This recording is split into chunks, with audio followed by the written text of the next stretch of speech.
The most awaited veg biryani recipe is here மக்களே. Veg biryani, the so called brinji recipe is quite famous in Chennai here. இந்த மாதிரி உங்களுக்கு பிரியாணி ஸ்டிக்கியாக இல்லாமல் நல்ல ஒரு பொலன்ற கன்சிஸ்டன்சியில் வேணும் அப்படின்னா கண்டிப்பாக இந்த ரெசிபி சேவ் பண்ணி வச்சுக்கோங்க. இதுக்கு நான் 3 டம்ளர் ரைஸ் எடுத்து வாட்டரில் சோக் பண்ணி வச்சுக்கிறேன். இது நான் 40 மினிட்ஸ் சோக் பண்ணால் பிரியாணிக்கு கரெக்டான ஒரு கன்சிஸ்டன்சி கிடைக்கும். அதுக்கப்புறம் என்னென்ன இன்க்ரீடியன்ட்ஸ் ஆட் பண்ண போகிறோம் பார்க்கலாம். 2 பெரிய வெங்காயம் நீட்டமாக கட் பண்ணிக்கோங்க. இஞ்சி பூண்டு 50 கிராம்ஸ் ஈச் எடுத்துக்கோங்க. 5 பச்சை மிளகா நீட்டமாக கட் பண்ணிக்கோங்க. அடுத்து கேரட் 2, கொஞ்சம் பீன்ஸ், ஒரு பெரிய உருளைக்கிழங்கு இதெல்லாம் ஒரே சைஸில் கட் பண்ணி எடுத்துக்கோங்க. புதினா மல்லியும் ஈச் ஒரு கையளவு எடுத்துக்கோங்க. இப்போது மீல் மேக்கர்னு சொல்லக்கூடிய இந்த சோயா சங்க்ஸில் கொஞ்சமாக வாட்டர் ஆட் பண்ணி பாயில் பண்ணிக்கோங்க. ஒரு 7 மினிட்ஸ் பாயில் பண்ணால் பர்ஃபெக்டாக இருக்கும். இது நம்ம ஒரு கொதி வந்தோடனையும் சிம்மில் வச்சு பாயில் பண்ணிக்கோங்க. அதுக்கப்புறம் இந்த வாட்டர்லாம் நல்லா ட்ரெயின் பண்ணி எடுத்துட்டு திரும்ப ஒரு ட்ரிங்கிங் வாட்டரை ஆட் பண்ணி அதை நல்லா பிழிஞ்சிட்டு எடுத்து வச்சுக்கோங்க ஒரு சைடில். இப்போது இஞ்சி பூண்டு நம்ம பேஸ்ட்டாக ரெடி பண்ணி எடுத்து வச்சுக்கலாம். இஞ்சி பூண்டு பேஸ்ட் ரெடி. இப்போது நம்ம ட்ரைன் பண்ண மீல் மேக்கர் இருக்குது இல்லையா, அதையும் தனியாக எடுத்து வச்சுக்கலாம். இப்போது ஒரு அகலமான பாத்திரம் எடுத்துக்கோங்க. குக்கர் கூட நீங்கள் யூஸ் பண்ணிக்கலாம், ஆனால் குக்கர் மூடி விசில் போடாமல் நம்ம பண்ண போகிறோம். ஸோ இதுக்கு பட்டை, ஏலக்காய், கிராம்பு, பிரியாணி இலை, அந்த கடல் பாசின்னு சொல்லக்கூடியது இதெல்லாமே எடுத்து வச்சுக்கோங்க. 2 டேபிள் ஸ்பூன் நெய் ஆட் பண்ணுங்கள். நெய் ஆட் பண்ணிவிட்டு ரிஃபைண்ட் ஆயிலும் அது கூட நம்ம ஆட் பண்ணிக்கிறோம். ஸோ இது அந்த குக்கருடைய பேஸ் இருக்கு இல்லையா, அது ஃபில் ஆகிற அளவுக்கு ரிஃபைண்ட் ஆயில் ஆட் பண்ணிக்கோங்க நெய்யோடு சேர்த்து. ஸோ இந்த நம்ம எடுத்து வச்சிருந்த ஸ்பைசஸ் கூட 1 டேபிள் ஸ்பூன் சோம்பு ஆட் பண்ணுறோம். இதெல்லாம் ஆட் பண்ணிவிட்டு கொஞ்சம் நல்லா வதக்கி விடுங்க, அந்த அரோமா வரணும்.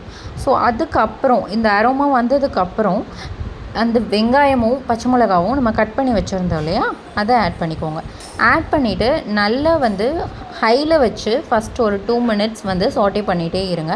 அதுக்கப்புறம் சிம்மில் போட்டு வெங்காயம் பச்சை மிளகா நல்லா சாஃப்ட் ஆகிற வரை சாட்டே பண்ணிகிட்டே இருங்க. அதுக்கப்புறம் நம்ம இஞ்சி பூண்டு பேஸ்ட்டாக அரைச்சி வச்சுருந்தோம் இல்லையா, அதையும் இது கூட ஆட் பண்ணிக்கலாம். இப்போ பாருங்கள், இந்த வெங்காயம் பச்சை மிளகா இப்போ கொஞ்சமாக உங்களுக்கு அந்த திக்கான கன்சிஸ்டன்சியில் தான் இருக்குது. ஸோ நல்லா சாட்டே பண்ணிகிட்டே இருந்தீங்கன்னா இந்த மாதிரி ஒரு சாஃப்டான கன்சிஸ்டன்சி கிடைக்கும். இப்போ நம்ம இஞ்சி பூண்டு பேஸ்ட் ஆட் பண்ணிக்கலாம். இஞ்சி பூண்டு பேஸ்ட் ஆட் பண்ணிவிட்டு கொஞ்சம் லைட்டாக சாட்டே பண்ணிவிட்டு அதுக்கப்புறம் இமிடியேட்டாக நீங்கள் தக்காளி ஆட் பண்ணிக்கோங்க. ரொம்ப நேரம் சாட்டே பண்ணிங்கன்னா இஞ்சி பூண்டு அடி பிடிச்சிரும். ஸோ தக்காளி 3 பெரிய தக்காளியை நான் கட் பண்ணி ஆட் பண்ணியிருக்கேன். இது கூட இதுவும் நல்லா மிக்ஸ் பண்ணி விட்டுருங்க. மிக்ஸ் பண்ணிவிட்டு ஸ்டவ் மூடி போட்டு வச்சு சிம்லேயே வேக விட்டிங்கன்னா தக்காளி நல்லா மசிஞ்சு ஒரு கன்சிஸ்டன்சியில் கிடைக்கும். இந்த மாதிரி ஒரு கன்சிஸ்டன்சி வந்தால் தான் அந்த டேஸ்ட்டே பிரியாணிக்கு நல்லா எடுத்து கொடுக்கும். இப்போ நம்ம கட் பண்ணி வச்சுருந்த வெஜிடபிள்ஸ்லாம் ஆட் பண்ணிடலாம். வெஜிடபிள்ஸ் ஆட் பண்ணிவிட்டு இது கூடவே கொஞ்சமாக, அதாவது இந்த கேரட், பீன்ஸ், உருளைக்கிழங்கெல்லாம் கொஞ்சம் குக் ஆகணும் இல்லையா. மீல் மேக்கர் ஆல்ரெடி நம்ம ஒரு 7 மினிட்ஸ் குக் பண்ணதுனால அது கொஞ்சம் நேரம் அது குக் ஆனதுக்கப்புறம், ஹாஃப் குக் ஆனதுக்கப்புறம் இந்த மீல் மேக்கர் நம்ம ஆட் பண்ணுறோம். ஸோ ஒரு 10 மினிட்ஸ் அது குக் ஆனதுக்கப்புறம் மீல் மேக்கர் ஆட் பண்ணிக்கோங்க.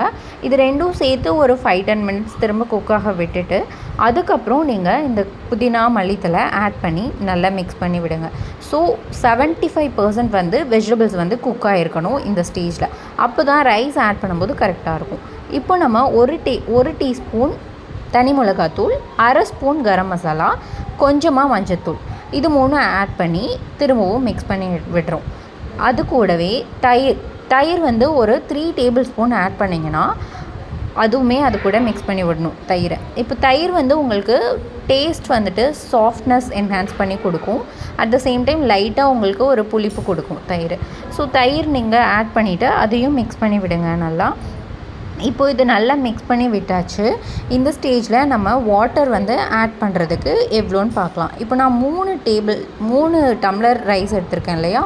ஸோ ஒரு டம்ளருக்கு 1.5 டம்ளர் வாட்டர் அப்படின்னு கணக்கு பண்ணி நம்ம 3 டம்ளர் ரைஸ்க்கு 4.5 டம்ளர் வாட்டர் ஆட் பண்ண போகிறோம்.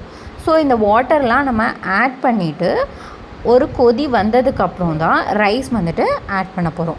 ஸோ வாட்டர் இப்போ நான் ஆட் பண்ணிட்டேன். நான் ஆல்ரெடி சோக் பண்ணி வச்சுருந்தேன் ரைஸில் கொஞ்சம் வாட்டர் வேறு. ஸோ அதை தான் ஃபஸ்ட்டு ஆட் பண்ணிவிட்டு எக்ஸ்ட்ரா வாட்டர் தான் நான் தனியாக வாட்டர் ஆட் பண்ணியிருக்கேன். சோக் பண்ணதில் வாட்டர் இருந்த வாட்டரை ஃபஸ்ட்டே நீங்கள் ஆட் பண்ணிக்கோங்க. லைக் ரைஸை முன்னாடியே வாஷ் பண்ணிட்டீங்கன்னா. அதுக்கப்புறம் நம்ம உப்பு தேவையான அளவு ஆட் பண்ணிவிட்டு இது நல்லா இப்போ கொதி வருது இல்லையா, இந்த ஸ்டேஜில் டேஸ்ட் பண்ணி பாருங்கள். உங்களுக்கு ஏதாவது டேஸ்ட் கம்மியாக இருக்குது கூட இருக்குன்னா மேட்ச் பண்ண கரெக்டாக இருக்கும். ஸோ டேஸ்ட் பண்ணி பார்த்துட்டு அதுக்கப்புறம் ரைஸ் ஆட் பண்ணுங்கள். ரைஸ் ஆட் பண்ணிவிட்டு டேஸ்ட் பண்ணி பார்க்காதீங்க. ரைஸ் ஆட் பண்ணிட்டீங்கன்னா அப்புறம் அந்த கன்சிஸ்டன்சி குலைய ஆரம்பிச்சிடும். அதனால் முன்னாடியே அது தண்ணியாக இருக்கும் போதே டேஸ்ட் பர்ஃபெக்டாக இருக்கான்னு செக் பண்ணிக்கோங்க.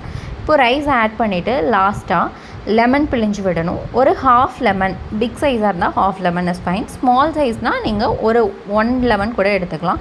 ரொம்ப லெமனை ஸ்க்வீஸ் பண்ணாதீங்க, லாஸ்ட்டாக ஒரு கசப்பு டேஸ்ட் தெரியும். ஸோ ஒரு 3/4 ஸ்க்வீஸ் பண்ணிவிட்டு 1 டேபிள் ஸ்பூன் கீ ஆட் பண்ணிவிட்டு லைட்டாக இந்த கலவையெல்லாம் நல்லா மிக்ஸ் பண்ணி விட்டுட்டு ஸ்டவ்வை சிம்மில் போட்டு தட்டு போட்டு மூடி வச்சுருங்க. ஸோ இது வந்து ஒரு 15 மினிட்ஸ் சிம்லேயே வந்துட்டு வேகணும். 15 மினிட்ஸ் சிம்லேயே நல்லா குக் ஆனதுக்கப்புறம் மூடி ஓப்பன் பண்ணாதீங்க. 15 மினிட்ஸ்க்கு அப்புறம் சைடில் தோசை கல் வச்சு அதை நல்லா ஹீட் பண்ணி வச்சுக்கோங்க. அதுக்கப்புறம் அதை சிம்மில் போட்டு இந்த 15 மினிட்ஸ் வெந்தது இல்லையா, அந்த பிரியாணியோட அந்த பாத்திரத்தை அப்படியே எடுத்து அந்த தோசை தவாவில் வச்சுருங்க. வச்சுட்டு மேலே வந்து ஒரு கிண்ணத்தில் வந்து வாட்டர் வச்சு ஒரு 10 மினிட்ஸ் வந்து தம் போடுங்க. அதுக்கப்புறம் இந்த மாதிரி உங்களுக்கு ஒரு பிரியாணி வந்து கிடச்சிரும்.